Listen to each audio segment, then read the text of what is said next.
están, amigas y amigos? Tengan con ustedes muy buenas noches. Comenzamos una nueva edición de Hora 23. Desde luego con Paola Sánchez y con Piti Garamendi. Paola, buenas noches. ¿Cómo estás, Juan Pablo? Buenas noches, ¿cómo están todos? Bienvenidos a un programa más, bueno, el penúltimo de esta semana.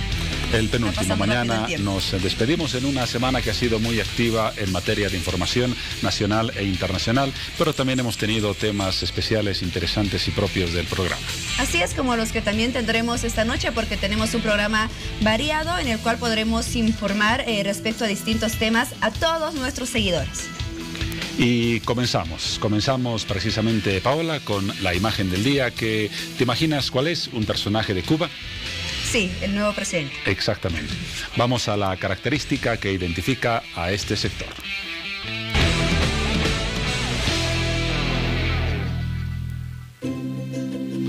La imagen del día corresponde desde luego a Miguel Díaz-Canel, el nuevo presidente cubano. Estábamos viendo imágenes de su trayectoria política, pero queremos conocer una faceta distinta de la personalidad que se ha difundido hasta ahora. Por ejemplo, le podemos contar que al nuevo presidente le gusta el rock and roll. Lleva una tableta a todas partes y tiene una cuenta de Facebook, aunque los mensajes parecen estar manejados por su equipo. Forjó fuertes vínculos con los Castro en su juventud durante el servicio militar, el cual, según un ex militar que sirvió en una unidad semejante, incluyó un periodo de un destacamento de seguridad personal tanto de Fidel como de Raúl Castro. La clave de su éxito es su afinidad con la clase dominante, dijo un exiliado cubano que una vez trabajó muy de cerca con Díaz-Canel. Los dos Castro le tenían aprecio. Conocido tanto entre hombres como mujeres como el lindo, Díaz-Canel es descrito por casi todos sus conocidos como afortunado en amores. Se casó con Liz Cuesta Peraza, funcionaria de turismo que con frecuencia aparece a su lado en fotografías en actos oficiales, un cambio notable en comparación con Fidel Castro, cuyo matrimonio fue casi un secreto de Estado durante el tiempo que estuvo en el poder. Pero hay otras opiniones. Va a ser un simple títere, declaró Antonio Rodiles, disidente cubano y activista de derechos humanos. El poder real, dijo el activista, está en las Fuerzas Armadas. Un perfil diferente de Miguel Díaz-Canel. Desde esta jornada, Canel más bien, presidente del Estado cubano en ese régimen autoritario que pese al barniz democrático no abandona su ropaje dictatorial, de alguna manera disfrazado en las elecciones de estos días.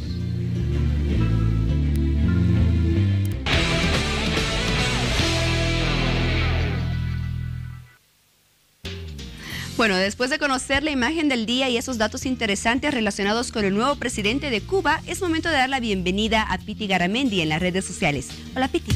¿Cómo estás, Paola? Buenas noches. ¿Cómo están todos? Buenas noches. Bienvenidos al sector de redes sociales de Hora 23. Como todas las noches, nuestras publicaciones ya están listas para su participación. Así que los invito a que puedan ingresar a nuestra página de Facebook, Hora 23, y también a nuestra línea de WhatsApp, 776-77223. Y vamos ahora, Paola, a revisar otros temas del programa. No solamente nos quedaremos en Cuba. Así es, comenzamos contigo, Juan Pablo. Desde luego. Vamos a ocuparnos en los próximos minutos de un tema que tiene relación, por ejemplo, con el tema de las adopciones. ¿Cuánto cuesta en el país una adopción? ¿Cuánto tiempo? ¿Qué dificultades tiene una pareja que está interesada en un niño o una niña? Es, creo, un calvario.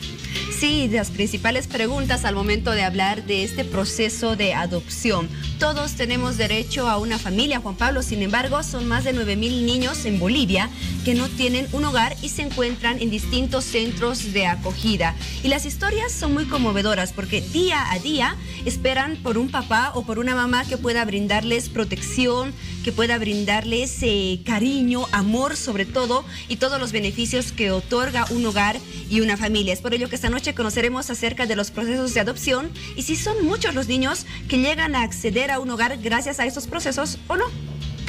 Y un proceso que en los papeles para la adopción correspondiente debería durar no más de 3 años, pero eso se convierte casi en una quimera en la mayor parte de los casos. Los procesos duran entre 4, 5 a 6 años y a medio camino incluso es probable que los padres que quieren convertirse en tales abandonen esta intención. Revisaremos ese tema. Así es, Juan Pablo, se habla de mucha burocracia en los procesos de adopción y muchas dificultades. Es por ello que junto a nuestros invitados en los próximos minutos vamos a despejar todas las dudas que tenemos y que nuestros seguidores tienen y las pueden hacer llegar a través de las redes sociales respecto al tema de adopción. Así es, entonces está atendida la invitación para que nos sigan con ese tema. Pero también nos ocuparemos de una iniciativa, una competencia deportiva que se realizará el próximo fin de semana en La Paz y que tendrá como trasfondo a un suplemento famosísimo durante décadas en la prensa de La Paz y de Bolivia. Me refiero al suplemento infantil Goyi. En estos tiempos de redes sociales, de tilines, de computadoras y de tantos artefactos electrónicos, un suplemento infantil parece casi un instrumento anacrónico. Pero Goyi no lo es. Ha acompañado a generaciones enteras con distracción, con dibujos, pero fundamentalmente con educación. Y es una presencia permanente que se mantiene aún hoy en día. Y hablaremos con este personaje que aparece en pantalla, el creador de Goyi, que ha persistido durante décadas en este intento de llevar a través del dibujo, la imaginación y el papel, la educación a cientos y cientos de niños en La Paz y en todo el país. Goyi estará presente esta noche en Hora 23. Esta noche también hablaremos de jóvenes, pero de aquellos jóvenes que en distintas circunstancias cometieron algún delito y tienen conflictos legales, sin embargo no pueden ser recluidos en la cárcel, en ningún recinto penitenciario. Bueno, ellos asisten a algunos centros donde se aplica ya desde hace 2 años lo que es la justicia restaurativa en nuestro país. ¿En qué consiste todo ello? Bueno, mediante algunas medidas socioeducativas y terapias, lo que se busca es que estos jóvenes puedan reconocer y admitir sus errores. Además, puedan contribuir a restaurar a las víctimas y, por supuesto, luego reinsertarlos a la sociedad, a todos los jóvenes que hayan cometido algún delito y que no fueron a ninguna cárcel. Hablaremos de la justicia restaurativa, ya que existe desde hace 2 años un centro, pero recientemente se inauguró una nueva infraestructura. Fue inaugurada por el Gobierno Autónomo Departamental de La Paz, así que conoceremos todos los detalles en los próximos minutos. Respecto al tema principal de esta noche, adopciones. Hora 23 conversó con una pareja que en reiteradas ocasiones intentó acceder a una adopción. Sin embargo, hasta el día de hoy no pudieron tener esta posibilidad.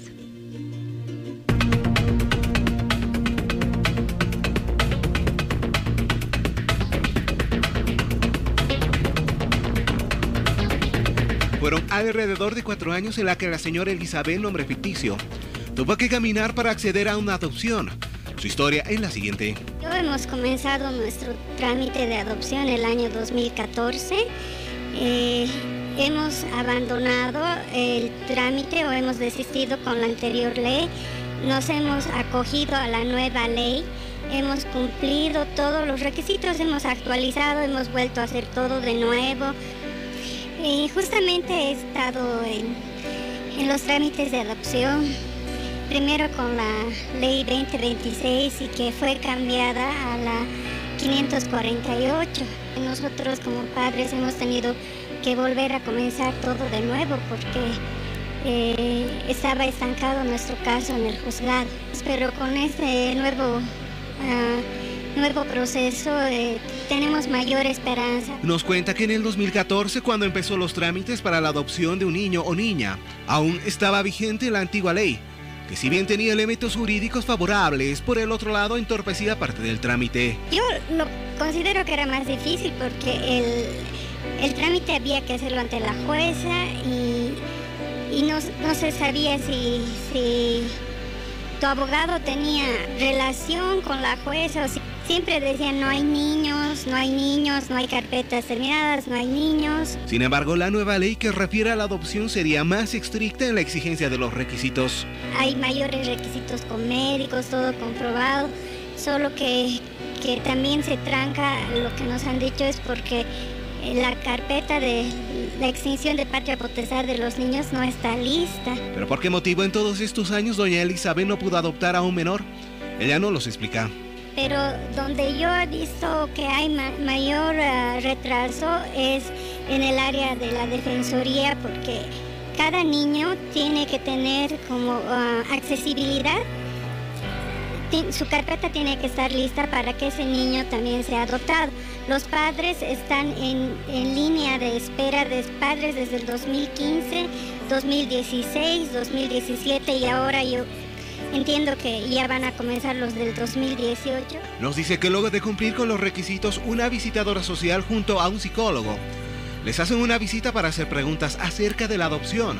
Después un tribunal o grupo multidisciplinario se reúne para analizar el caso y escoger el niño o niña quien formará parte del núcleo familiar. Los adoptantes no nos relacionamos directamente con la defensoría, nos relacionamos ahora con el CDGs, que ellos dan administrativamente la asignación, pero ellos cuando están cumpliendo lo que ellos dicen, el orden de prelación, o sea, los que han comenzado primero, como les digo, la carpeta del 2015 y después vienen las del 2016. Anuncian de que no hay padres y habemos padres y después es al contrario, a nosotros nos dicen que no hay niños y a los niños les dicen que no hay padres, ¿no?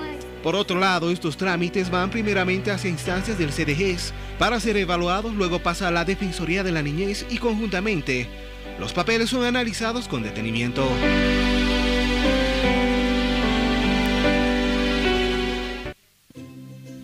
Bueno, esta noche hablamos de adopciones, alrededor de 196 centros de acogida en todo el país y más de 9,000 niños esperando por un hogar.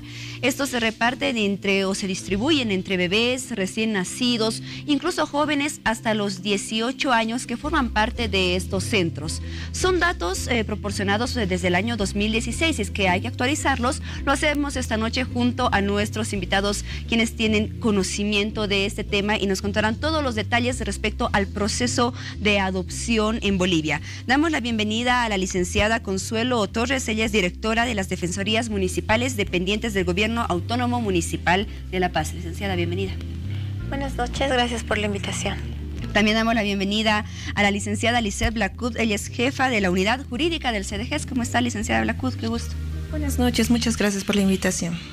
Y para finalizar, damos la bienvenida al licenciado Isidro Fernández, jefe de la unidad de certificación biopsicosocial del CDGs. Licenciado. Bueno, muchas gracias, muy buenas noches y gracias por la invitación, por darnos este espacio para poder conversar sobre este tema de adopción.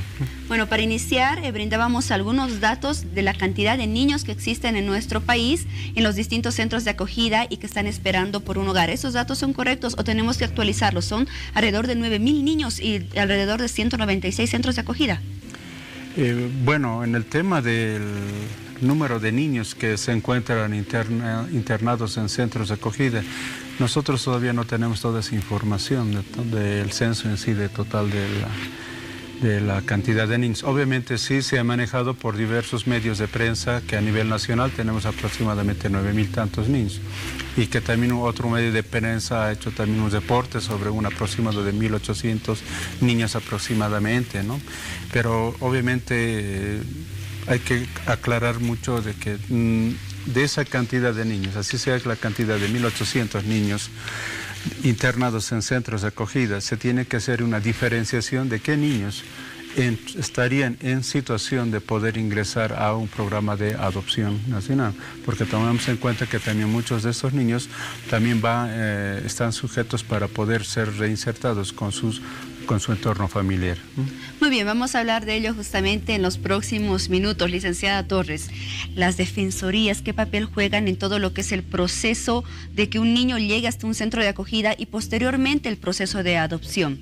Y también en la reinserción familiar, que me parece que es uno de los principales motivos en los cuales se enfoca. Bueno, en realidad en el municipio de La Paz, la pasada gestión hemos terminado con más de 171 casos de abandono de hogar. Actualmente estamos llegando a la cantidad de casos, alrededor de 40 niños en situación de abandono. Principalmente son los más pequeños, el rango etario está entre los 0 años hasta los 3, 4 años que tenemos en las defensorías.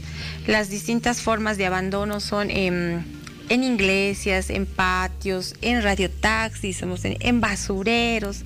Tristemente son los más chiquitos, los más indefensos, los que están sujetos a esta vulneración de derechos. Evidentemente, muchas veces la Defensoría de la Niñez de cada uno de los macrodistritos del municipio de La Paz convoca a la familia para poder encontrarlos y reinsertarlos, como tú dices, Paola, porque es nuestra primera solución, sobre todo para ellos, pensando en ellos, ¿no?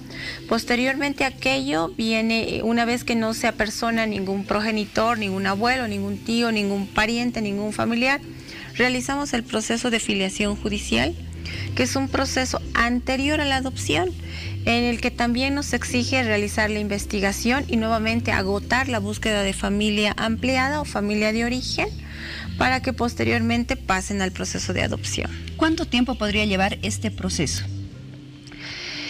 No hablamos de proceso de adopción, ¿no?, sino el proceso de filiación para que ellos pasen a los centros de acogida.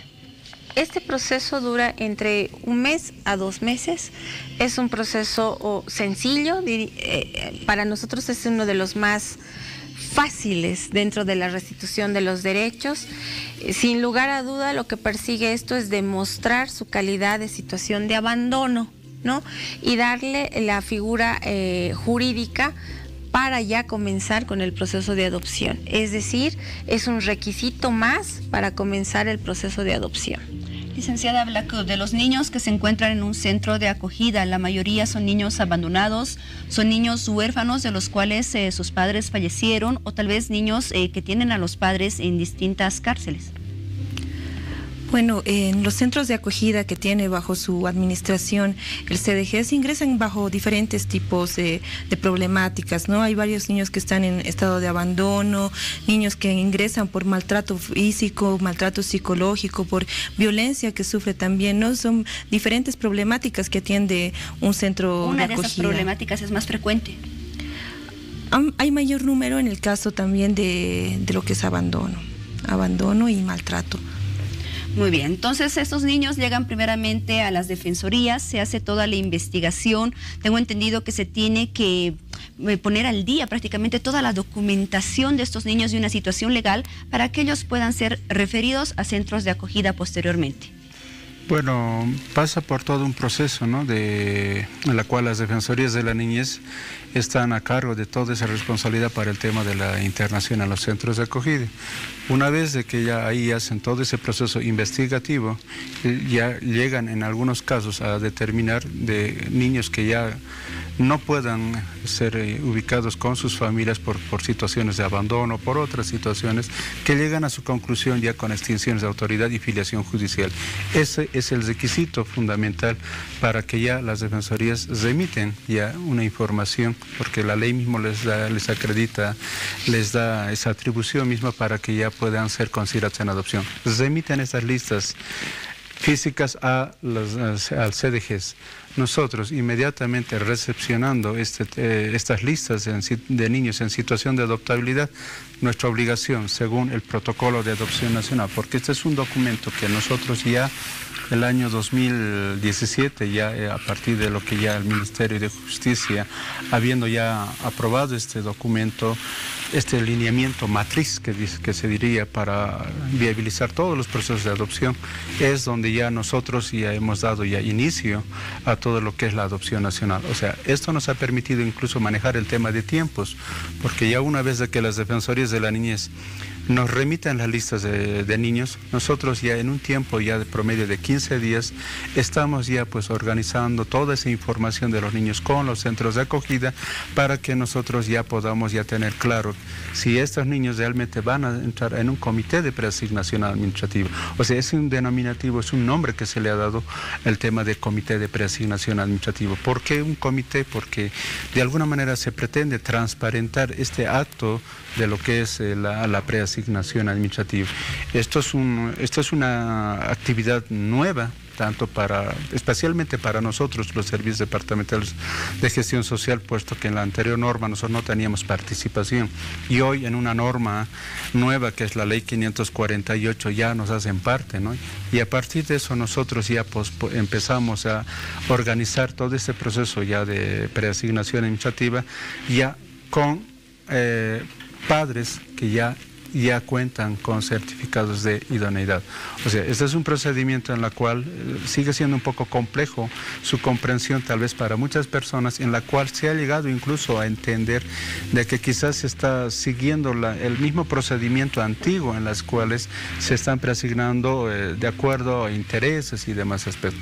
Algo que queremos un poquito aclarar, de que no se está siguiendo ningún tipo de procedimiento irregular. Por eso es que es todo un comité que tiene que valorar todo ese procedimiento de las preasignaciones administrativas de niños y niñas en situación de adoptabilidad.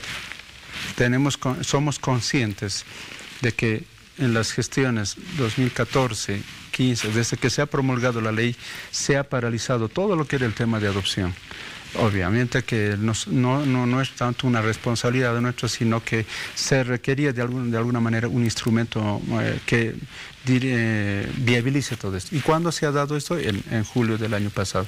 A partir de eso nosotros, inmediatamente ya habiéndose ya aprobado este documento matriz como tal, nosotros, al ser un documento también genérico, porque un protocolo en sí no te dice específicamente cómo lo vas a hacer, con quiénes lo vas a hacer, todo eso. Inmediatamente nosotros ya hemos elaborado un instrumento propio que es el lineamiento, ¿no?, de CDGs para adopción nacional. Es un manual interno nosotros que ya tenemos, donde ya se establece cómo se va a manejar esa información de niños y niñas en situación de adoptabilidad. Cómo tenemos que exigir los requisitos para que un niño entre en un evento de preasignación administrativa en cuanto a requisitos y qué información debemos pedir en un centro de acogida para que también nosotros podamos estar seguros que en el momento de una preasignación administrativa no equivocarnos a fin de que no existan rechazos por los padres, etcétera. Así es muy importante. Gracias, licenciado Fernández, por esa información. Hoy nos estamos enfocando en este tema de las adopciones y me parece básico preguntar a cada uno de ustedes su punto de vista respecto a cómo debemos entender la adopción, cómo entiende la sociedad, ustedes que han visto varios casos, cómo entiende la sociedad lo que es la adopción. Licenciada Torres, comenzamos con usted. Bueno, creo que como bolivianos nos ha costado internalizar el derecho a la restitución a la familia bajo esta figura de la adopción. Durante mucho tiempo ha sido un tabú, ¿no? Muchos se negaban a adoptar, muchos han creído que era un procedimiento muy burocrático, y también desde la percepción de la Defensoría tenemos algunas adopciones realizadas erróneamente con la antigua ley. Tristemente, Paola, nos han devuelto a los niños. Yo recuerdo bien cuando estaba como defensora en la periférica, nos han devuelto 2 niños, 2 padres que habían hecho una adopción nacional con la 2026, y una de las razones era simplemente me estresa, son 3 meses que no puedo conciliar una vida en familia con este pequeño, me estresa, y lo devolvió. Y en el otro caso resultó que presentó una patología el pequeño y también devolvió. Entonces sí es complejo. Nuestra posición como Defensoría siempre va a ser representar los intereses de aquel niño.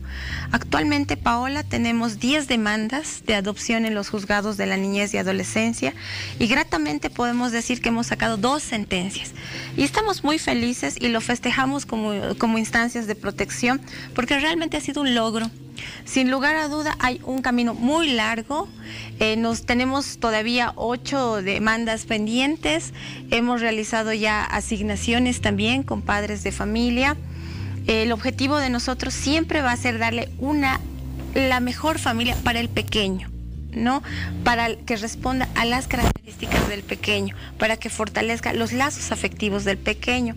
Un niño sin familia no sería un niño seguro, no sería un niño, no contaría con la protección de una familia, no contaría con todos sus derechos que están anunciados en la Constitución Política del Estado, pero además invitamos a todos los paceños que no desistan al proceso de adopción. Sí es complejo, pero cuando ya hemos allanado estas soluciones con el Juzgado de la Niñez, con CDGs, incluso con nuestro rector, con nuestra cabeza rectora, que es el Ministerio de Justicia, es en pro de los más chiquitos, los más pequeños, y vamos a lograr, tenemos varios niños también que están en este procedimiento, y tenemos que hacerlo por ellos, Paola, ¿no? Entonces, invitarlos a los papás, a los postulantes y a los que están para llegar a tener el certificado de idoneidad, que no desistan.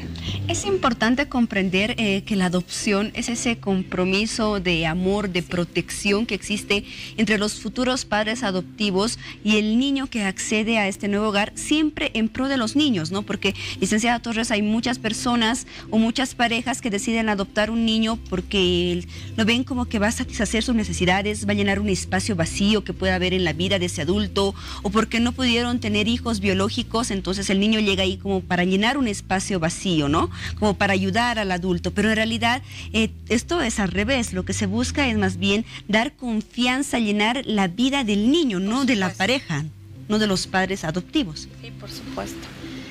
Obviamente las instituciones hemos logrado entender realmente qué es el objetivo de la 548, que es una norma que predomina y establece ese interés superior que tú dices, Paola. Pensar en ellos, en sus intereses y velar por sus derechos en todo momento. Bien, licenciada Belacud, entremos a todo lo que es el proceso de adopción. ¿Cuáles son los pasos que se debe seguir para adoptar un niño? ¿Qué requisitos se cumplen? Bueno, lo primero que deben hacer los padres solicitantes, postulantes, ¿no?, es apersonarse al Servicio Departamental de Gestión Social, que como es premisa también de nuestro señor gobernador, el doctor Félix Paz, y ven impulsando la temática de lo que es la adopción. Se apersonan para hacer el curso de preparación de padres solicitantes, adoptantes, ¿no? Este curso más o menos tiene aproximadamente la duración de un mes. Concluyen este curso y ya pueden acceder a lo que es la certificación como tal. Y posteriormente se cumple con lo que establece el artículo 84 de la Ley 548, que son todos los requisitos que se encuentran enmarcados en la norma, como son mínimamente los solicitantes deben tener 25 años de edad y ser 18 años mayor al niño o niña que quisieran adoptar. Deben tener mínimamente 55 años de edad, contar con certificados de antecedentes FELCC, FELCB, así como la certificación de domiciliaria, y también tener la idoneidad física, mental y psicológica, que son requisitos que están dados por la Instancia Técnica Departamental de Política Social, que es el CDGs. Ustedes realizan también un trabajo social donde la persona indicada pueda visitar a la familia, visitar a la pareja y conocer más acerca de la vida de estos futuros padres que van a adoptar a un niño. Se realiza, ¿no? Se viene realizando, porque como es una de las prioridades también para la institución, nosotros nos encargamos de la identificación y selección de los padres adoptantes, solicitantes. Muy bien. ¿Es necesario, por ejemplo, que quienes adopten a un niño tengan que ser sí o sí una pareja, hombre o mujer, o solamente una mujer o un hombre podría adoptar a un niño? También pueden adoptar personas solteras. ¿Existe alguna prioridad entre parejas, personas solteras, familias extranjeras también? En lo que es la adopción nacional, como también es uno de los principios que se establece en la norma, todos los servidores públicos deben actuar con total integridad ética, sin discriminación y con total celeridad, por lo que no hay ninguna discriminación entre si son solteros, si son casados. Sí, para las parejas extranjeras existen determinados requisitos, por ejemplo, para acceder a la adopción nacional, que por lo menos residan 2 años en el país. ¿Ustedes tienen, licenciado Fernández, algún vínculo internacional con ciertos países que puedan adoptar a los niños? Bueno, la prioridad, como dice la ley, es la adopción nacional. Obviamente, una vez de que se agote toda la posibilidad de que toda niño que pueda ser considerada en adopción nacional, cuando no pueda ser insertado a un grupo, a una familia a nivel nacional, lo que va a hacer es pasar esta información, estas listas de niños, para que sean considerados en adopción internacional. Esto nosotros los emitimos ya toda esa información al Viceministerio de Igualdad de Oportunidades. Ellos inmediatamente ya hacen todas las gestiones para identificar, ubicar padres de adopción internacional. Hay convenio con 2 países, que son España e Italia.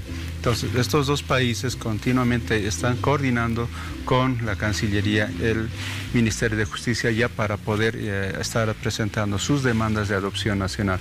En función a esas demandas también, el Viceministerio, de acuerdo a la información que nosotros emitimos, no solo el CDG La Paz, sino los otros CDGs a nivel nacional, ellos van identificando un niño a la cual puedan considerar de que esa familia pueda ser considerado para este espacio, para adopción internacional. Existe la posibilidad de la adopción internacional, donde ya también existe un instrumento ya aprobado por el Ministerio de Justicia. Muy bien.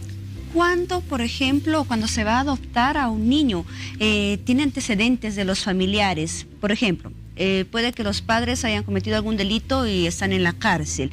¿Esos antecedentes familiares se da a conocer a los futuros padres, a los padres adoptivos? Le pregunto esto porque existen algunos temas en los cuales se cree que por genética, y está comprobado científicamente, algunos niños podrían tener algunos genes de los padres. Por ejemplo, si el padre cometió algún delito, el niño también podría tener esos genes. ¿Es posible? Bueno, estadísticamente nuestro medio todavía no se ha podido dar estos hechos, ¿no? Si bien ahorita nosotros, a partir de lo que es la ley 548, ya tenemos ya niños en situación ya con resoluciones y sus ejecutores, todavía no hemos evidenciado conductas que se manifiesten por esos hechos. Tampoco con la ley anterior norma, también de las cuales nosotros estamos a cargo en los seguimientos posadoptivos, tampoco se ha identificado de la demanda de algunos padres que ya tienen en su poder a los niños, que ya conviven años con ellos, porque nosotros, más allá de todo lo que es la adopción nacional, también continuamos en lo que es el monitoreo.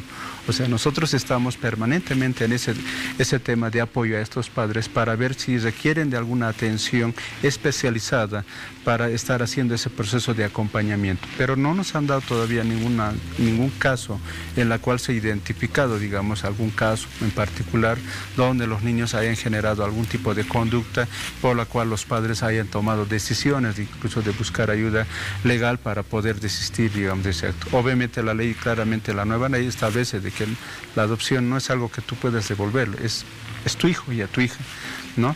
Pero no se ha dado ni siquiera ninguno de los hechos. Sí, podríamos decir que obviamente, teóricamente se ha manejado, ¿no? Obviamente a nivel internacional existen fuentes teóricas que suelen darse estos hechos a todos, pero en nuestro medio creemos que durante todos estos años, estos 3 años que hemos hecho monitoreos con familias adoptivas, no se han presentado en ninguno de los casos este tipo de hechos. Es por eso que para nosotros, de igual manera, no solo también estamos viendo el tema de lo que es la información de los niños, porque quienes conviven con los niños son los centros de acogida. Por eso es que los centros de acogida a nosotros nos dan toda esa información del niño, de la niña que está internada. Al momento de entrar a una preasignación, nosotros tenemos que contar con todo ese dato de ese informe, cuál es el estado psicológico del niño, cuál es la conducta habitual que presentan estos niños a nivel de salud, cuáles son las características de salud o enfermedades que han estado teniendo, y cuáles son los tratamientos que vienen recibiendo, cuál es el tema del estado pedagógico, su nivel de rendimiento escolar. Todos esos detalles se tienen que considerar al momento de ponerlos en una mesa de preasignación administrativa. ¿Por qué?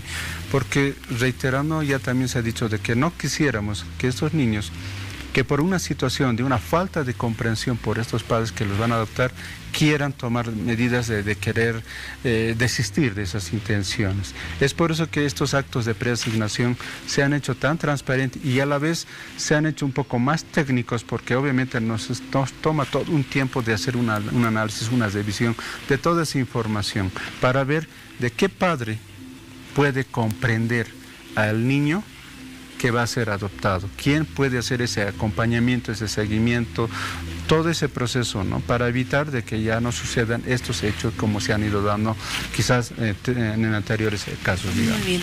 En los centros de acogida, licenciada Torres, ¿se da alguna prioridad a los niños que van a ser adoptados? Por ejemplo, niños que tienen alguna patología, niños con alguna discapacidad, de acuerdo a la edad también.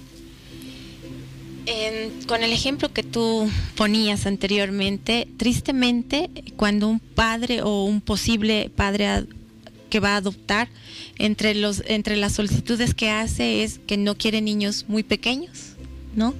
Y entre otras de sus prioridades señalan en muchos casos que no quieren niños con discapacidad, ¿no?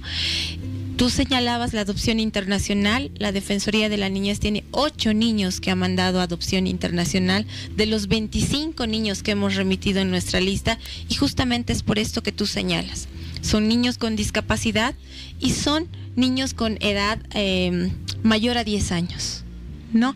Esa es nuestra realidad, es algo en lo que tenemos que trabajar, Paola, porque aún sigue existiendo estos tabúes.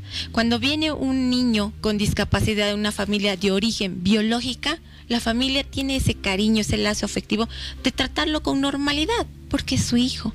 Pero aún tenemos esta visión de que es discapacitado, nos sentimos asustados, no sabemos cómo vamos a tratar y preferimos poner entre lo que prácticamente solicita la gobernación los padres que están queriendo adoptar, niños pequeños de 0 a 4 años, que es lo que más nos solicitan. En muchos de los casos se pone el género y tristemente también ponen varoncitos. No quieren niños grandes y tampoco refieren querer niños con discapacidad. Actualmente en el Ministerio de Justicia tenemos 8 niños, 8 adolescentes y 8 niños con discapacidad esperando su adopción nacional. La Defensoría de la Niñez, por un criterio y además en cumplimiento a la 548, no hace ningún tipo de discriminación. Más bien, cuando existe esta discriminación, nosotros tenemos que realizar el proceso que corresponde, ya sea una demanda o una denuncia en la vía correspondiente, ¿no? Evidentemente hay que trabajar mucho con esto de aceptar a nuestros hijos tal y como son, ¿no? Y nos falta, justamente te decía al principio de la entrevista que nos han devuelto a un pequeño en periférica, y aduciendo esto mismo, ¿no? Me estresa, no puedo controlar su carácter, el niño es irascible, eso decía, y lo devolvió, ¿no? Entonces no puedes esperar que un padre que va a estar con él toda la vida, porque es su padre, no importa si es adoptado o no, es su padre, lo devuelva. Eso jamás haría un buen padre.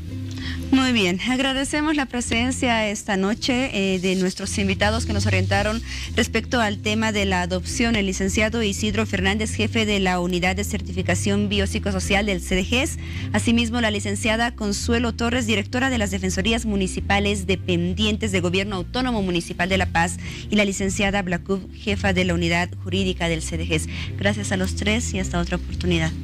Nos vamos a una pausa, ya volvemos con más de Hora 23, espérenos.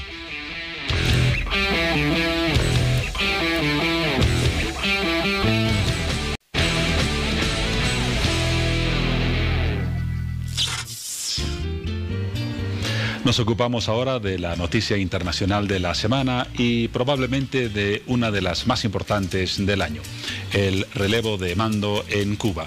Aunque algunos dicen cambio para que nada cambie, es una de las interrogantes que ha generado el relevo del poder en Cuba y la salida después de casi 60 años de la dinastía de los Castro. Una salida, sin embargo, a medias, porque veremos los entretelones, los Castro, o específicamente Raúl Castro, ya murió Fidel Castro, no está del todo fuera del poder. Una nota que pone contexto al tema en una jornada en la que juró como presidente de Cuba un nuevo protagonista de la historia contemporánea de ese país.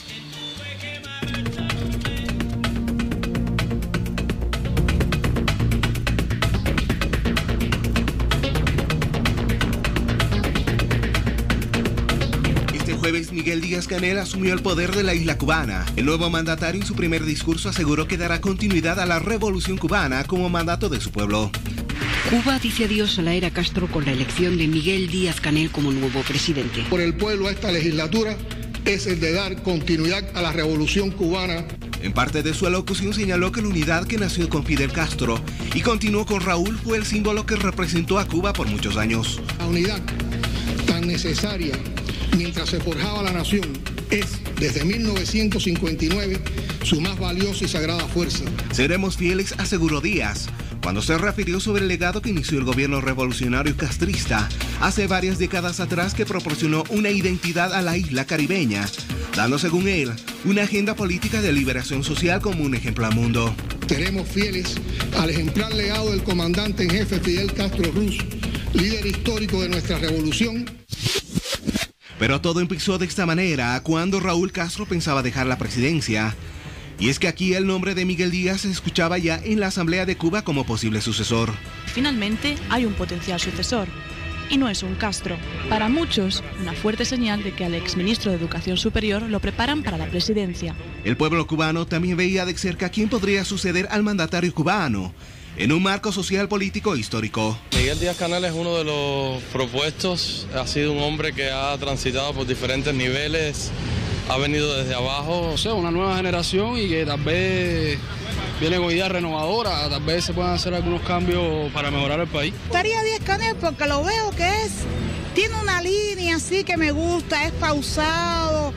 La Asamblea Nacional de la isla no tardó, y tiempo después ya lo tenía decidido. Díaz era el nuevo sucesor. Comisión de Candidaturas Nacional de proponerles para presidente de los consejos de Estado y de ministros de la República de Cuba al compañero Miguel Mario Díaz-Canel Bermúdez. El ex primer vicepresidente de gobierno Miguel Díaz siempre tuvo una buena reputación de toda la gente que lo rodeó por varios años, y lo describen como un hombre de política y luchador. Lo hacía a pie, y los demás recorridos muchos que hacía, los hacía en bicicleta. ¿Por qué? Para ahorrar, para ahorrar. El hecho de que siempre estaba activo. Pero la perspectiva iba más allá por parte de la ciudadanía cubana. Una de las principales tareas del nuevo mandatario tenía que ser principalmente la actualización del modelo socioeconómico. Chicos, en lo social me gustaría un poquito más de disciplina.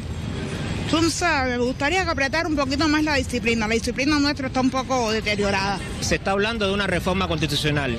En mi opinión, creo que reformar la Carta Magna sería necesario porque los tiempos van avanzando y, lógicamente, la estructura legal de nación necesita una reformulación. Está hablando la población a unificar la moneda, que hay una moneda única nuestra que sea fuerte. Sin embargo, Cuba, desde la era de Fidel Castro, siempre tuvo una sola postura frente a foros internacionales, lo que según Díaz marcó un antes y después de la historia cubana. El objetivo fundamental de las Naciones Unidas en el siglo apremiante que comienza es el de salvar al mundo no solo de la guerra, sino también del subdesarrollo. Por otro lado, Díaz-Canel, de 57 años, sería la primera persona en tomar la máxima dirección que no tenga el apellido Castro. Desde que triunfó la revolución en 1959, Díaz es un ingeniero, ex profesor universitario y político cubano.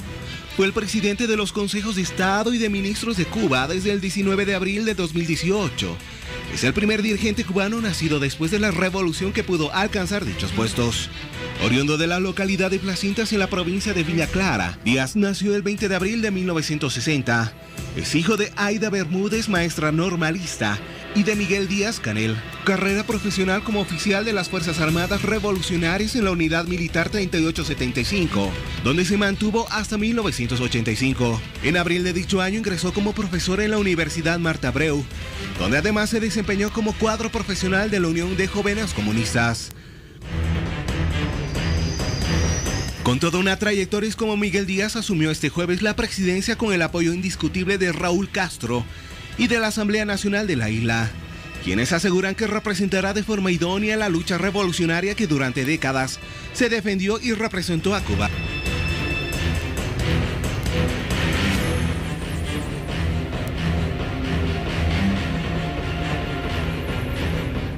El panorama que se ha presentado en las últimas horas en Cuba con un cambio que ha tenido resonancia a nivel latinoamericano y mundial. Un cambio que vamos a comenzar a escudriñarlo y a analizarlo con Marcelo Silva, analista que ha estado ya en varias oportunidades en el programa. Le damos desde luego las buenas noches y la bienvenida. Juan Pablo, qué gusto, qué privilegio. Vamos a comenzar. Muchas gracias por ese juego de palabras que ensayamos en la última entrevista cuando enfocábamos el tema del posible encarcelamiento de Lula.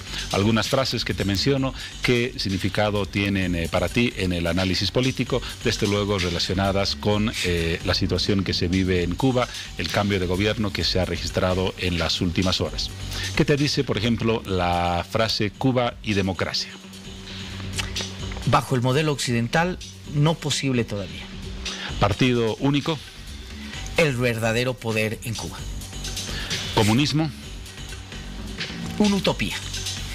Los éxitos famosos en educación y salud. Vigentes. Libertad de expresión. El costo de tener éxito en salud y educación. Bolivia y Cuba. No cambiará nada. Bloqueo estadounidense. No cambiará. Muy bien, algunos antecedentes y una definición muy corta de algunos puntos que se mencionan frecuentemente cuando se debate el tema de la realidad cubana. Y si vamos a hablar de Cuba, quizás una pregunta de rigor sea la siguiente.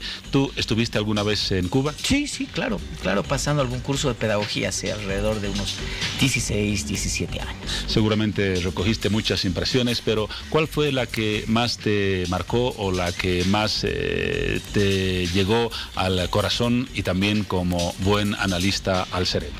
Una de las cosas es de que en ese momento había mucho interés por la inversión española, inversión europea, fundamentalmente en el ámbito hotelero, ¿no?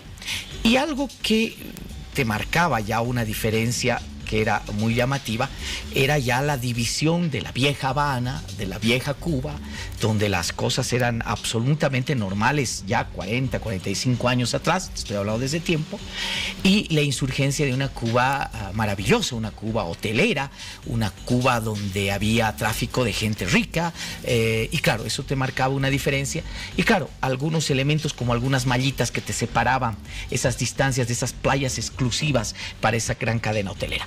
Hay un poco el socialismo ¿Cómo asimilaban los cubanos esa diferencia de tener un enrejado que les mostraba un mundo rico que no les pertenecía y al cual no podían acceder? Mira que los aparatos ideológicos cubanos que han sustentado la revolución son muy fuertes. Estamos hablando de casi 60 años de la duración de una revolución, de un modelo político. Y cuando hablamos, de tanto tiempo, es muy difícil que el ciudadano pueda desprenderse de esas raíces, que además en un eterno contexto de crisis y de sacrificio, ¿no? Yo más bien veía que el cubano aprovechaba esta nueva oportunidad, este nuevo contexto, visitas turísticas abundantes, para generar sus propios ingresos, ¿no? Pero en ningún momento para renegar decididamente en contra de la revolución, cosa que creo que hasta el día de hoy no se ha dado. ¿Es una actitud próxima a la resignación o no será el término que grafica ese estado de ánimo de la mayor parte de los cubanos? Mira, yo creo que sí, próxima a la resignación en algunos casos. Cuba tiene un ambiente muy despolitizado, la sociedad cubana no se preocupa mucho de la política, no hay mucho de qué preocuparse tampoco, no hay un clima competitivo, electoral, ¿no? Las cosas siguen igual hace 60 años, sigue el mismo gobierno, sigue la misma estructura. Pero otro factor, yo diría, y esto principalmente en las viejas generaciones, mucha convicción, ¿no? Mucha firmeza, mucha convicción en que el proceso de la Revolución Cubana realmente fue un proceso salvador, un proceso redimidor de la isla. Yo creo que ambas cosas se combinaban y no eran excluyentes entre sí. Elementos que nos permiten valorar el contexto de la realidad cubana, que ha tenido un acontecimiento importante estos días, ya lo hemos visto, ya lo conocemos, el cambio de mando en la estructura cubana. Ahora existen particularidades singulares. En la Asamblea Nacional Cubana votaron 604 representantes para elegir un nuevo presidente. De los 604, 603 votaron a favor del nuevo líder cubano. Incluso se sospecha que el nuevo presidente sería el que votó en contra suyas para un aparente escenario de democracia. Y este panorama de una votación del 99.9% por el candidato ha hecho reflexionar a muchos analistas, llegando a la siguiente conclusión: que la unanimidad en el caso de Cuba, como en el caso de otras dictaduras, es sinónimo de totalitarismo. ¿Coincides con ese punto de vista? Mira, yo preferiría comenzar el análisis estableciendo una diferencia marcada entre dos instancias que además establece la Constitución cubana. La primera instancia, una instancia formal del poder, ¿no? Que está compuesta precisamente por la Gran Asamblea Legislativa, que es además unicameral, ¿no? No existe Senado ni Cámara de Diputados, es solamente una asamblea. Tú lo has mencionado muy bien, compuesta de 604 diputados, ¿no? Elegidos por circunscripciones, etcétera, etcétera. Ese es el poder formal, ¿no? Institucional.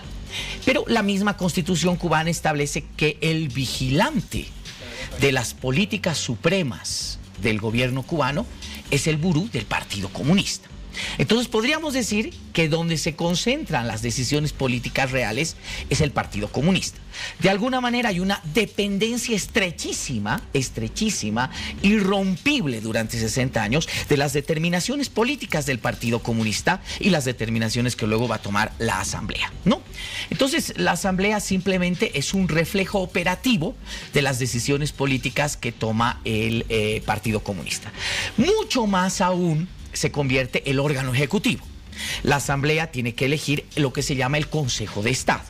El Consejo de Estado está compuesto por 23 miembros, ¿no?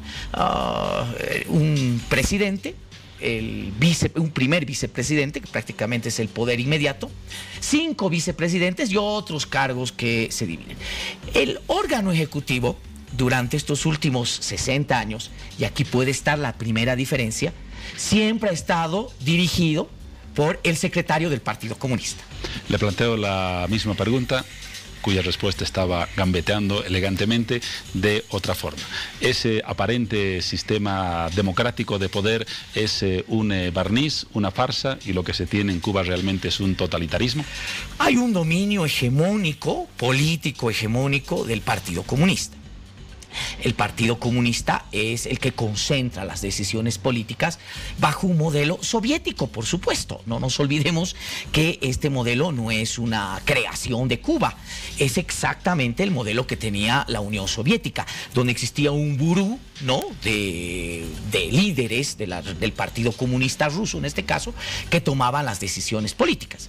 A veces era importante abrirse un poco al tema de darle un matiz, y estoy siendo claro con eso, matiz democrático a las asambleas o instancias formales.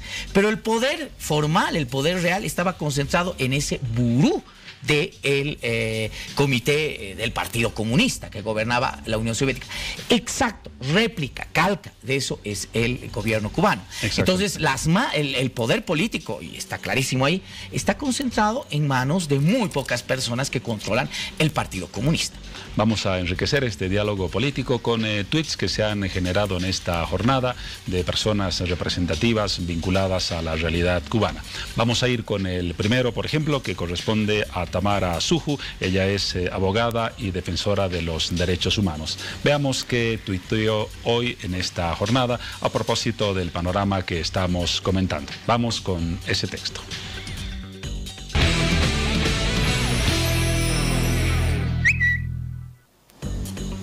El punto de vista de Tamara es el siguiente.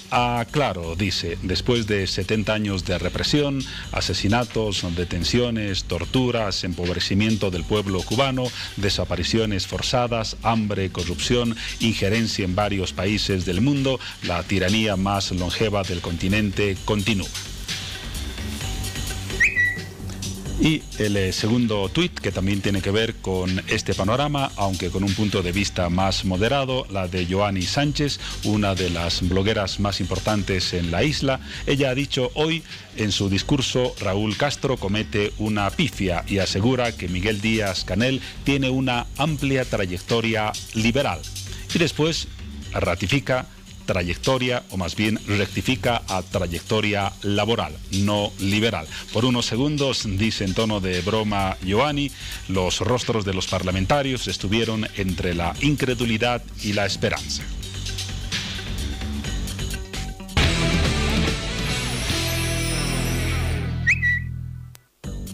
El criterio de Tamara, Marcelo, bastante drástico.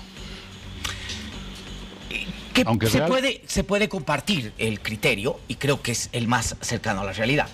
Aquellos que consideran que se acabó la era Castro, por lo menos la era de Raúl Castro, en el mando de Cuba, están equivocados, ¿no?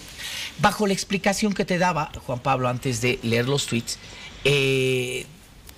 pues quien toma las decisiones políticas en Cuba es el Partido Comunista Cubano. No es la Asamblea y no es el órgano ejecutivo, ¿no? No es el presidente cubano, es el Partido Comunista.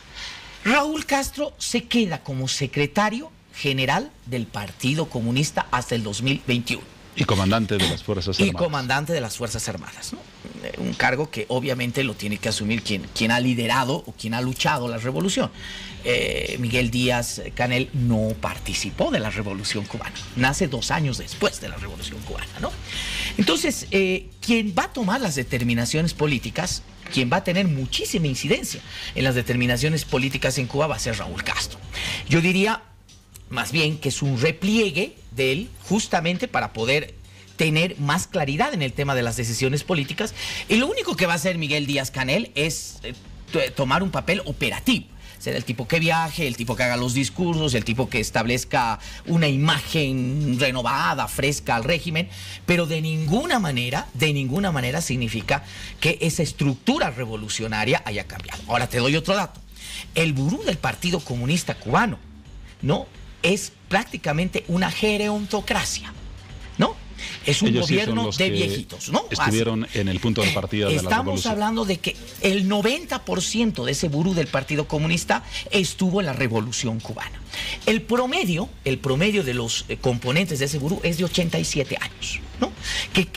Raúl Castro tiene 86, o sea, todos son sus amigos, absolutamente todos comparten la misma visión y la misma lógica de administración del poder político. Además, una lógica que les ha permitido gozar de los privilegios de tener un poder enquistado por mucho tiempo. Por lo tanto, es imposible pensar que Miguel Díaz va a tomar determinaciones libres o soberanas en función de sus criterios. Las decisiones políticas las va a tomar el Partido Comunista Cubano, y Miguel Díaz va a ser, por supuesto, el articulador, el operador de esas decisiones políticas. Vamos a concluir la entrevista, Marcelo, de la misma forma que la comenzamos, con algunas ideas que las vas a comentar brevemente.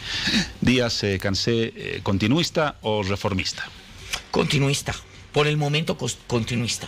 ¿Qué le dice al mundo el hecho de que en Cuba, donde existe una tiranía, solamente se autoricen 2 periodos de mandato presidenciales, no un régimen de reelección indefinida como el boliviano? Me parece una medida interesante, y ese es el posible cambio que existe. Raúl Castro había prometido estar 2 veces en el mandato frente a la presidencia de Cuba. Máximo 10 años, 2 periodos de 5 años. Lo logró, cumplió su promesa. Y la condicionante hoy día de entrega del mando a Miguel Díaz es de que él también solamente puede aspirar a 2 periodos continuos. Eso significa que el próximo presidente de Cuba, de aquí a 10 años, será ya una persona que exceda la generación de los 90. Estamos hablando de una persona que pueda tener 45, 48 años, que pueda tener otra visión probablemente de no solamente la política, sino la economía y el contexto global. Máximo 2 periodos, y no estamos hablando precisamente de una democracia. Otra reflexión ya para el cierre: el poder detrás del trono seguirá correspondiendo a Raúl Castro. Ya nos diste algunas pistas al respecto. Sí, estoy convencido que sí. No hay razones, además, Juan Pablo, y con esto finalizamos este breve análisis sobre Cuba, no hay razones para hacer modificaciones. Uno, el ala reformista que en algún momento tuvo el Partido Comunista Cubano ha fracasado. Y es más, han volado las cabezas de Carlos Lage, Felipe Pérez, ¿no?, que fueron importantes miembros jóvenes, además del Partido Comunista Cubano, y que fueron defenestrados, ¿no? Porque quisieron ir a la par de las reformas a las que en algún momento Raúl Castro estaba encandilado, ¿no? Esa ala reformista ha sido derrotada, ¿no? Y se ha quedado el ala conservadora que indudablemente la lideraba Fidel Castro. Raúl Castro retrocede además por dos razones fundamentales. Una, porque había ganado esa ala, pero segundo, no había ya motivación. Viene Trump en los Estados Unidos y lo que hace es más bien endurecer el tema de el bloqueo y las relaciones con Cuba. O sea, ¿cambiar para qué? Dime, ¿no? Si antes por lo menos había el chantaje de Obama de decir democracia, ¿no? Mayor apertura, democracia al estilo occidental, y nosotros levantamos el bloqueo económico. Hoy no existe ese contexto, ¿no? Por esa razón no veo que haya razones para hacer una renovación, una transformación profunda en Cuba. Pero a eso, y con esto finalizo, yo le meto un ingrediente. Hay una especie de recrudecimiento de la Guerra Fría. Y los aliados naturales que va a tener Cuba en este contexto de recrudecimiento de la Guerra Fría van a ser Rusia y China. Y posiblemente China. Putin se ha sentido alegre, ha dado su respaldo completamente total al presidente Miguel Díaz, y creo que estratégicamente Rusia va a tener, por supuesto, un aliado importante, reeditando viejos tiempos de la Unión Soviética. Obama lo sabía, lo sabía Juan Pablo, y por eso trató de desestructurar el régimen castrista, ¿no? Acercándose, tratando de decir, miren, vamos a la democracia, van a haber intercambios comerciales, va a haber plata, va a haber desbloqueo. Esa es la visión que precisamente fue derrotada. Exactamente. Preveyendo que este recrudecimiento de la Guerra Fría le podría dar a Cuba otra vez la centralidad que tuvo en la década de los 60 o 70. Un tema apasionante, hemos dedicado un buen tiempo a tratarlo, pero han quedado muchas cosas sueltas. La realidad y la continuidad del régimen cubano nos dará oportunidades en los próximos meses para volver a ocuparnos del tema. Gracias, Marcelo, por la visión de lo que está sucediendo en Cuba. Siempre es un privilegio estar con ustedes. Para nosotros también. Nos vamos ahora a un corte, luego seguimos con otro sector de nuestro programa.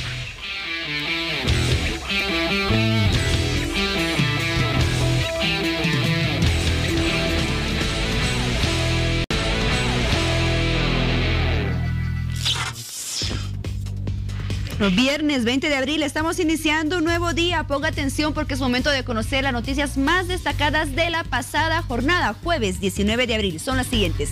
El alcalde Luis Revilla suspendió de su cargo a la directora de licitaciones y contrataciones del gobierno autónomo municipal, Patricia Castillo Santander, por denuncias de presunta corrupción vinculadas al Puma Katari. Además, instruyó pedir una copia del expediente e informe de la investigación iniciada por el Viceministerio de Transparencia. Por otra parte, el alcalde de Cochabamba, José María Leyes, declarará este viernes ante el Ministerio Público por el caso de la presunta compra irregular de mochilas chinas. A horas de su declaración, la autoridad dijo tener las manos limpias. Recordemos que el caso generó reacciones políticas y movilizó a seguidores y detractores de la autoridad local. Y para finalizar, este jueves el gobierno y la Central Obrera Boliviana conformaron mesas de diálogo con el objetivo de continuar con las negociaciones por el incremento salarial. Sin embargo, aún no existe una cifra oficial. Por otro lado, el ente mayor de los trabajadores aseguró que la propuesta del gobierno se encuentra por debajo de sus expectativas del 10% y se cifrará en el margen del 4%. Asimismo, se habla de que el presidente Evo Morales defina el tema del incremento.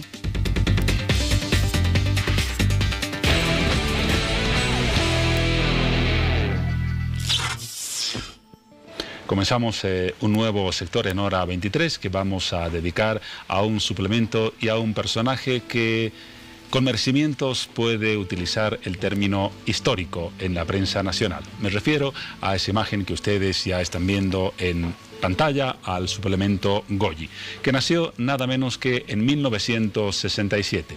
En esa época el Internet prácticamente no existía en Bolivia, era una remota posibilidad científica, no existía ni por asomo el Nintendo ni el PlayStation, y entonces las personas que, como yo, ya se acercan a la tercera edad, teníamos como diversión revisar revistas de Condorito, acudir a centros donde se intercambiaban revistas de de un autor por otro, generalmente las de Walt Disney, manejar bicicleta, ver en algunos casos televisión, aunque en Bolivia apareció en el año 1969, y distracciones que no tenían nada que ver con lo que en el presente son las redes sociales, los teléfonos celulares, las tablets, las computadoras. Un periodo que fue más sano en muchos sentidos porque la lectura mejora la capacidad de razonamiento, la lectura contribuye a la educación y forma mejores personas. Cuestiones que en los últimos tiempos lamentablemente están poco cultivadas. Y hablamos del tema porque tenemos en estudio a el creador de ese suplemento, el suplemento Goyi, que circuló en varios periódicos del país. Se trata del profesor Jaime Sanginés, ya lo decía, creador de Goyi. Bienvenido, profesor, un gusto tenerlo aquí en Hora 23. Para mí es una alegría esta invitación que nos hicieron para venir a explicar un poco sobre las actividades de Goyi. Goyi actualmente circula con el periódico Cambio una vez por mes. Sí, efectivamente es el segundo jueves de cada mes, una vez solamente al mes, no como antes salía cada jueves, ¿no? Pero mantiene la vigencia, sí, eso es lo seguimos, importante. Hemos andado un poquito un poquito mucho, desde 1967, 51 años que bastante tiempo. Cumplimos justamente el domingo, y por esa actividad vamos a tener la Goyi Maratón, la 10ª Goyi Maratón. Justamente hemos hablado del periódico Cambio y tenemos a uno de sus representantes, a quien doy la bienvenida. Se trata de Emerson Burgoa, relacionador público de ese periódico nacional. Bienvenido. Gracias por la invitación y buenas noches. Estamos nosotros halagados de habernos convocado a su programa para poder un poquito hacerles conocer, ¿no?, un poco de la historia, y nos sentimos orgullosos de tenerlo, de tener dentro de nuestra familia del periódico Cambio al suplemento Goyi con el profesor Sanginés. Y bueno, pues a la espera del gran evento que vamos a llevar el día domingo y que seguramente lo vamos a comentar en unos minutos más. Seguro que sí, usted ha dado en el clavo. Primero vamos a hablar un poco de antecedentes históricos de Goyi para quienes quizás no lo conocen, y luego nos vamos a ocupar de la actividad que organiza Cambio para este fin de semana. Entonces volvemos con el profesor Sanginés. La gente que quizás no conoce el documento o el suplemento, mejor dicho, se preguntará de dónde salió el nombre de Goyi. ¿Fue algún pariente, algún niño que usted conoció? ¿Cómo surgió el nombre? Bueno, antes vamos a hacer un viajecito al pasado. En mis tiempos de escolino no teníamos, por ejemplo, cuadros didácticos. Yo me crié en un pueblo. Mi padre era maestro, también profesor. ¿Qué pueblo? Puerto Pérez. Puerto Pérez, cerca al lago Titicaca. Exactamente. Y ahí teníamos pupitres, los asientos de adobes. Y no había. Y desde esa época es que almacenaba en mi cerebro de tener algo de información educativa, ¿no? Y con el tiempo eso estaba almacenado y vi la necesidad de las veces que visitaba escuelas, colegios, todo, donde no había información. No teníamos, por ejemplo, libros de texto. Y allí aparece justamente Goyi como una contribución al proceso de enseñanza. ¿Qué pasó con esto? Que el país estaba invadido por publicaciones extranjeras. Habían las historietas de esos tiempos. Y entonces vine yo tenía esa en mente de crear un personaje similar a los que venían. Que eran fantásticos. Se llamó primero Goyito. No, todavía ese es un... eso es posterior. Posterior. Entonces tenía yo personajes que eran fantásticos, tipo superhombres, y ninguno estaba a mi entera satisfacción.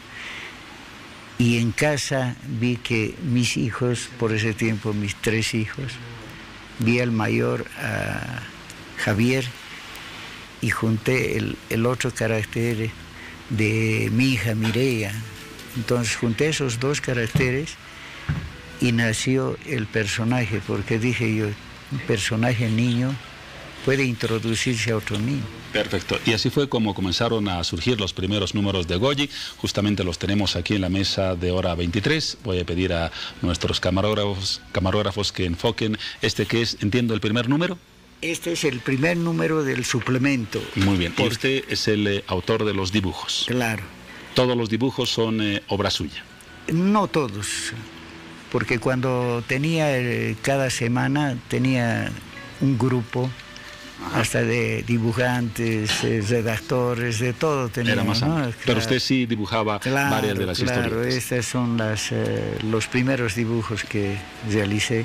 Goyi, en síntesis, es un suplemento, una publicación de carácter educativo destinada básicamente a niños. Efectivamente. Y usted, desde 1967, tiene el talento de crear personajes, de dibujarlos y de generar mensajes educativos. Sí, justamente yo tengo más o menos unos 57, 58 personajes distintos. Muy bien. Le voy a pedir, esta es una hoja en blanco, que el profesor Sanginés nos haga algunos trazos, aquellos que ha practicado desde el año 1967, para que con ayuda de la cámara veamos que ese talento no solamente se mantiene, sino se ha enriquecido. Yo sé que usted utiliza pluma y tinta, ¿verdad? ¿O lápiz? Sí, lápiz también, pero... En esta ocasión vamos a improvisar con mi puntabola china. Ya. Muy bien. Vamos a hacer trazos. Unos trazos muy fáciles. A ver, ¿cuáles son? ¿Qué personaje es? No, estamos haciendo... Es un método que lo he desarrollado en base a figuras geométricas. Ya. Y se van a dar cuenta de qué es. Hasta ahí parece... ¿Qué se me ocurre? ¿A usted qué se le ocurre viendo el personaje? Ahí veo dos orejas. Dos orejas. Una cola. Parece una llamita. Ahora con las patas, sí me ya se aproxima un poco más a la llamita. ¿O será el caballo de Troya? Ya nos va a decir el profesor de qué se trata. Pero ustedes van a ver qué figura es. Miren, muy bien. Es bien sencillo este método, que lo he llamado método Goyi. Método Goyi. Y ahora sí diríamos que es una... ¿Nos quedamos con la llama o con qué animal? Me parece que por la lana parece vicuña. ¿O es un personaje parecido a Condorito? Estas partes, por ejemplo, se borran, ¿no? Ajá. Por eso es que tenía que haber lápiz, entonces, y una goma. Pero más o menos... ya se dan cuenta que es una llama, ¿no? Una llama, entonces estábamos algo cerca. ¿De qué sencillo es este método? Y muy bien, usted mantiene el talento y la calidad para dibujar personajes como ese que llenan las páginas de Goyi. ¿Qué ha sido lo más importante en la historia de Goyi desde 1967 hasta la fecha? Uy, tantas alegrías que he tenido con niños, sobre todo. Me imagino que el reconocimiento y la valoración de los niños. Sí, los niños, donde voy siempre, actualmente voy a las provincias, todo, y los niños... ¿Se acuerdan? Se acuerdan. Hay abuelitos que he tenido, que actualmente son abuelitos, han sido los primeros lectores. Qué interesante. Y les traen a los niños para mostrarle el Goyi. Que sigue siendo un gran instrumento educativo. Sí, es así. Muy bien, profesor. Ahora vamos a hablar de la actividad que se va a realizar el próximo fin de semana, porque cambia actualmente. ¿Desde hace cuánto tiempo aloja, por decirlo de alguna forma, el suplemento Goyi? Nosotros tenemos el placer de contar con el suplemento en el periódico Cambio hace 3 años ya. 3 años. Son 3 años que ha estado publicándose cada segundo jueves de cada mes, ¿no? Y con mucha satisfacción podemos decir que este suplemento sí tiene gran aceptación de parte de la gente, ¿no? ¿Y cuál es la actividad que están programando para este fin de semana a propósito de este aniversario? Homenajeando estos 51 años, ¿no?, de vida de este suplemento, el día domingo 22... Este domingo 22 se está realizando la Goyi Maratón. Goyi Maratón. la hemos denominado así, la Goyi Maratón, dirigida justamente a los niños, ¿no? Que son de 5 a 11 años. Esa es la categoría, el rango de edad. El rango de edad, sí, que se divide en 3 categorías, de 5 a 6, de 7 a 8 y de 9 a 11. ¿Dónde pueden inscribirse? Las inscripciones están abiertas y son totalmente gratuitas y se están realizando en el mismo periódico Cambio que queda en La Potosí, esquina Ayacucho. Ayacucho, sí. Y ya están, hay mucha gente inscrita, estamos a la espera también de seguir inscribiendo a más niños. ¿Hasta cuándo se reciben las inscripciones? Hasta el día sábado vamos a estar inscribiendo. Es una actividad que la pueden realizar en familia, ¿no? Porque los niños con la experiencia que hemos tenido en las anteriores gestiones han corrido con sus papás, han corrido con sus mamás, entonces es una actividad prácticamente familiar, ¿no? Porque creo que todos hemos crecido con este suplemento y se identifican mucho con el suplemento, padres e hijos. ¿Usted de niño lo ha leído? Lo hemos leído, hemos recortado algunos... Era una costumbre recortar el suplemento. Claro, porque en el colegio nos pedían un 23 de marzo alguna foto referente al mar, qué sé yo, ¿no? Entonces, y era útil tener a mano el suplemento. Exactamente. Es tan educativo, tan didáctico este suplemento que creo que mucha gente hemos crecido con este suplemento. Muy bien, entonces las inscripciones hasta este sábado para la competencia de este domingo 22. Exactamente, son gratuitas, están cordialmente invitados. La partida va a ser justamente el día domingo a las 8 de la mañana en el mismo periódico de La Potosí, esquina Ayacucho, y esto va a culminar en el Parque de los Monos. ¿Los premios? Los premios ya hemos gestionado, van a haber medallas para los 3 primeros de cada categoría y estamos en el intento de darles incentivos a todos los niños que vayan a participar ese día. Y una buena premiación, sin duda, podría consistir en una fotografía con el profesor Sanginés, en cuyo honor se va a realizar también esta telemaratón. No, y hay algo más que quiero agradecer muy de veras a las empresas que nos están colaborando. Siempre que Goyi ha extendido la mano, he tenido siempre colaboración de todos. Nadie ha dicho no.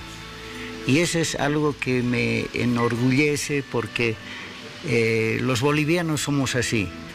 Siempre estamos prestos a ayudar al que necesite. Felicidades. Yo les agradezco mucho.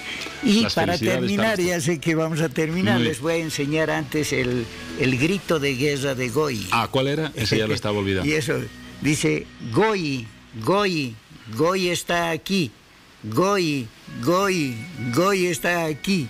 Goyi, Goyi, Goyi está aquí. ¿Aprendiste?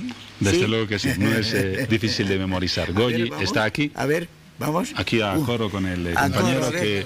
Goyi, 2, 3. Goyi, Goyi, Goyi está aquí. Goyi, Goyi, Goyi está aquí. La última. Muy bien. Una más. Goyi, Goyi está aquí. Y está aquí fundamentalmente su creador, que es lo importante, el profesor Jaime Sanginés. De verdad ha sido un gusto contar con su presencia. Ojalá las energías sigan creciendo en usted para que durante muchos años siga haciendo esa contribución a lo más valioso en la formación de un niño, que es su educación. Gracias. Gracias, muchas profesor. Muchas gracias al canal que nos han dado esta oportunidad de hacer conocer un poco de nuestras actividades y el suplemento que siempre es de todos ustedes. Exactamente, y gracias a Cambio por la iniciativa. Ojalá tengamos éxito en la iniciativa deportiva de este fin de semana. Seguramente que sí, quedamos totalmente agradecidos por el espacio que nos han brindado y esperarlos el día domingo. Simplemente a todos los niños que gustan de este suplemento y bueno, a todos los que siempre hemos crecido con este suplemento. La convocatoria está lista. Una vez más, gracias al profesor. Cerramos aquí el tema. Nos vamos a un paréntesis mientras vemos algo más de los ejemplares de Goyi y luego seguiremos con el último tramo de hora 23.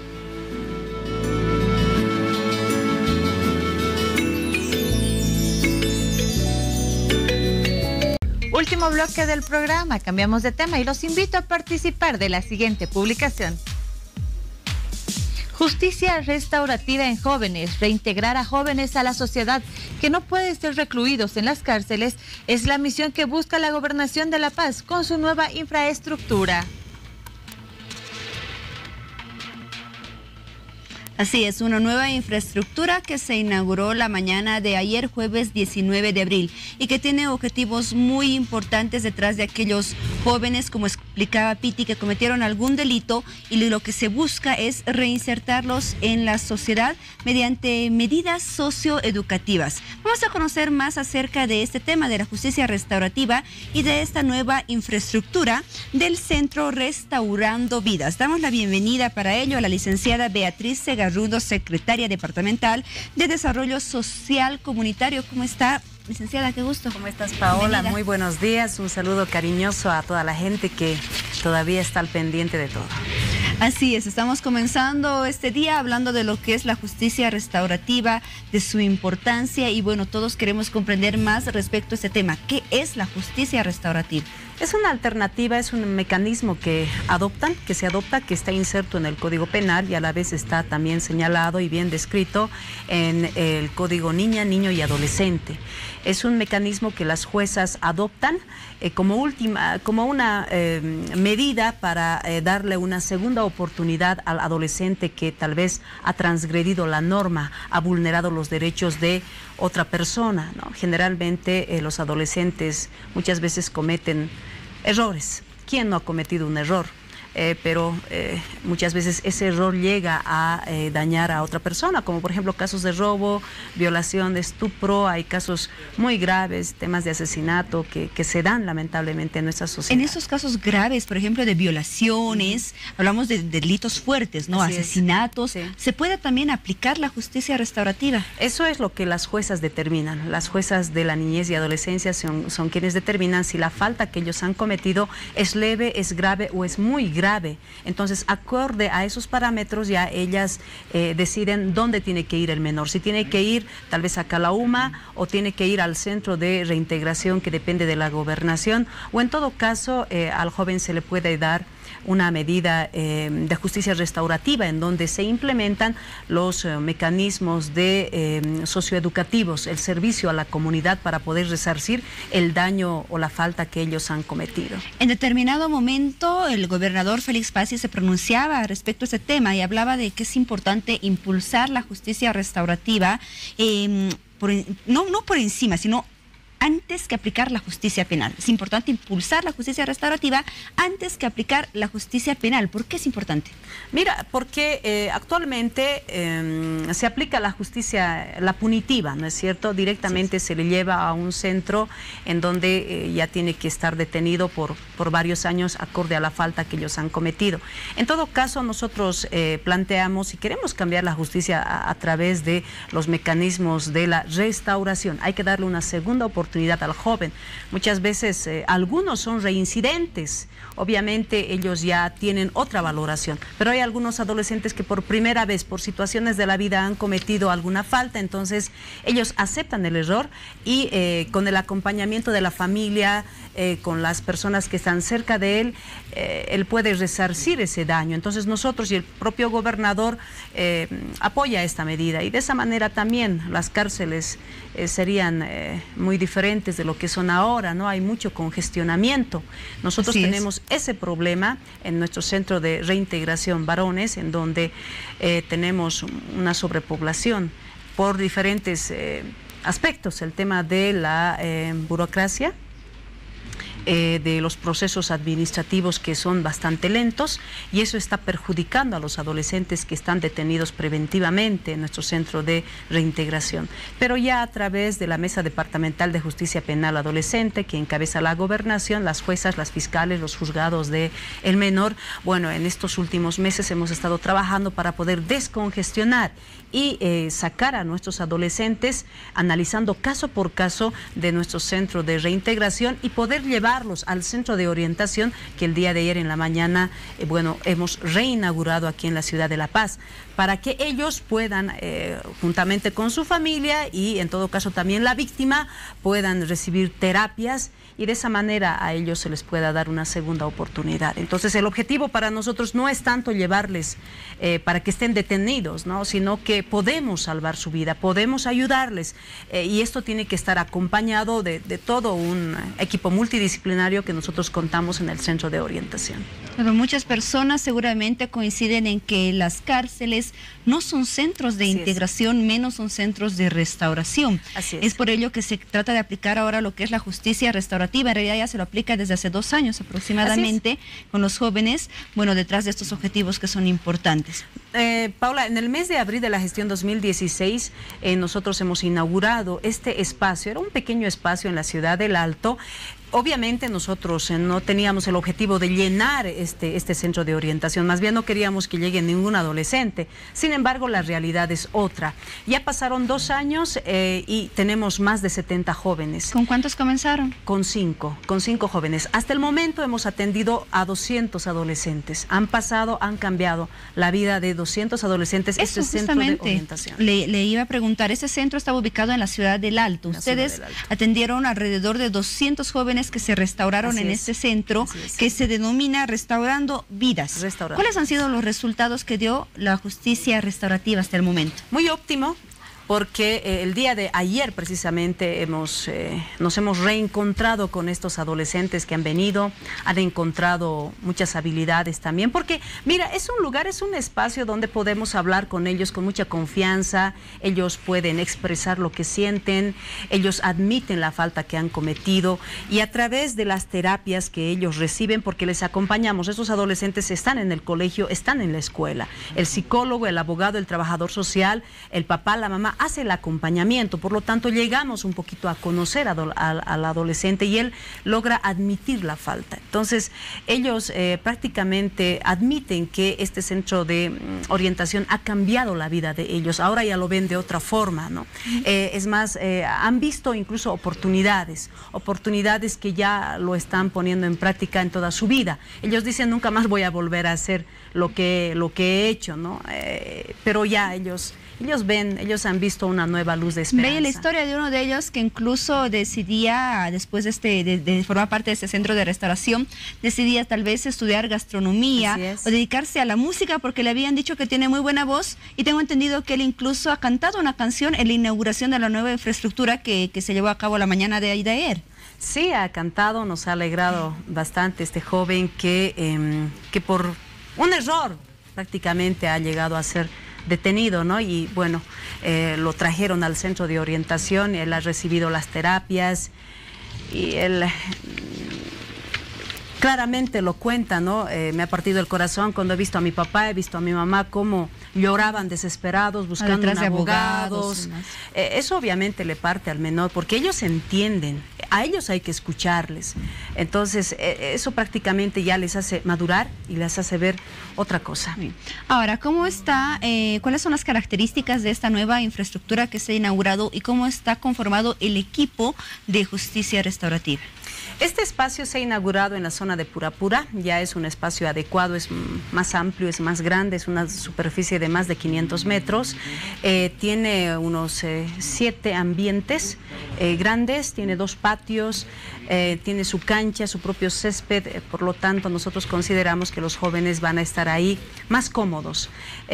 Hay salas para las terapias, para el psicólogo, para las áreas educativas, tenemos para el trabajador social, porque antes en un solo espacio tenían que recibir este apoyo integral, pero ahora lo vamos a hacer ya en espacios especializados, ¿no? ¿Qué tipo de actividades realizan en este centro?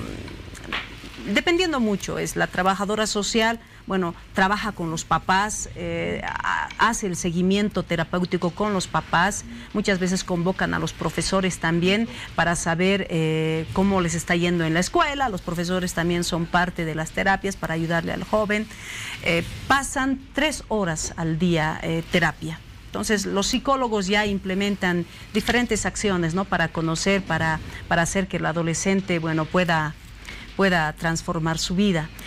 También participan acá, tenemos pasantes, tenemos mucha gente, porque mira, actualmente tenemos 70 que durante la semana van pasando estas terapias. Tenemos alrededor de unos 15 funcionarios. Gracias, por supuesto, al apoyo de UNICEF, que nos ha estado apoyando con técnicos, con gente especializada en justicia restaurativa. Hemos estado apoyando a nuestros adolescentes que están ingresando a este centro de orientación. Muy bien, ya para finalizar, podemos mencionar un poco la inversión que se realizó en esta nueva infraestructura. Bueno, son espacios que hemos ido adecuando, son espacios de la propia gobernación. La inversión que se ha realizado en la refacción ha sido parte del Servicio Departamental de Gestión Social. Un monto de aproximadamente unos 200.000 bolivianos se ha invertido. El equipamiento, todo lo que significa computadoras para los técnicos, bueno, nos ha financiado UNICEF. Nosotros agradecemos a esta institución que está muy comprometida. Proyecto Mundo, con la cooperación italiana, también está haciendo seguimiento de todo lo que se refiere a justicia penal. Muy bien, importantes entonces los objetivos que ustedes persiguen y van alcanzando con lo que es la justicia restaurativa, ayudando a estos jóvenes que así lo necesitan. Agradecemos por la información que nos brindó esta noche y la presencia de la licenciada Beatriz Segarrundo, secretaria departamental de Desarrollo Social Comunitario. Hasta otra oportunidad. Muchas gracias, Paula. Muy bien, nos vamos contigo, Piti. Gracias, Paula. Gracias a la red de noticias Alba Visión. Es hora de conocer las noticias más relevantes del día.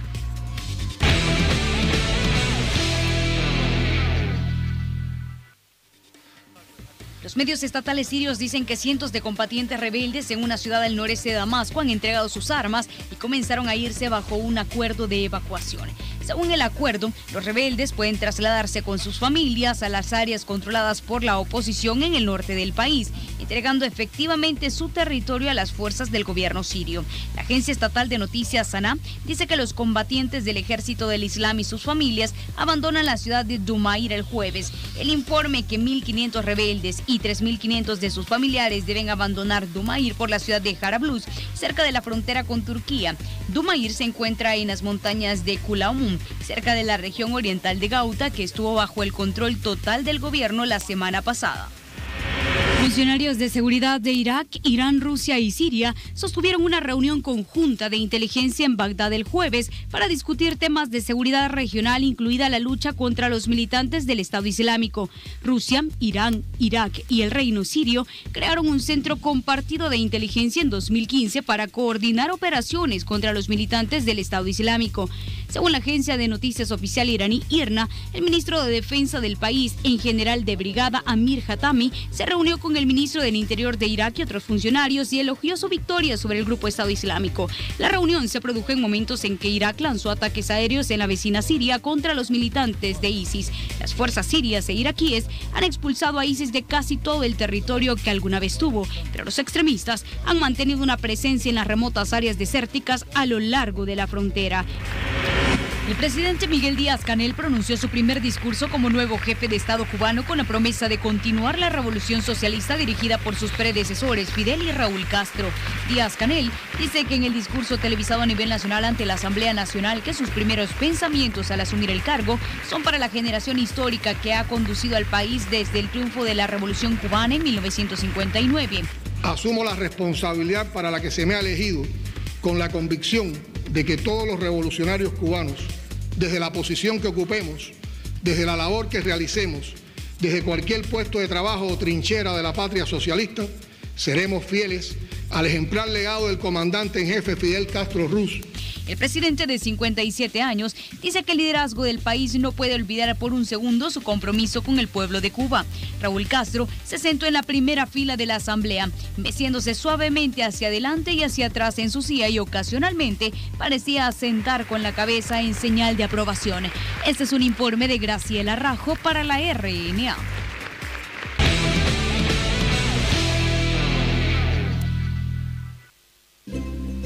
Muy bien, llegamos al final del programa y nos encontramos en el último día hábil de esta semana. En unas horas más el reencuentro en nuestro programa de viernes. Familias bolivianas, que tengan un excelente descanso. Adiós Piti, adiós Juan Pablo. Adiós Paola, desearles un buen descanso a todos ustedes. El reencuentro dentro de unas horas. Chao Juan Pablo. Hasta dentro de algunas horas, nada más que decir, simplemente gracias y hasta nuestro reencuentro.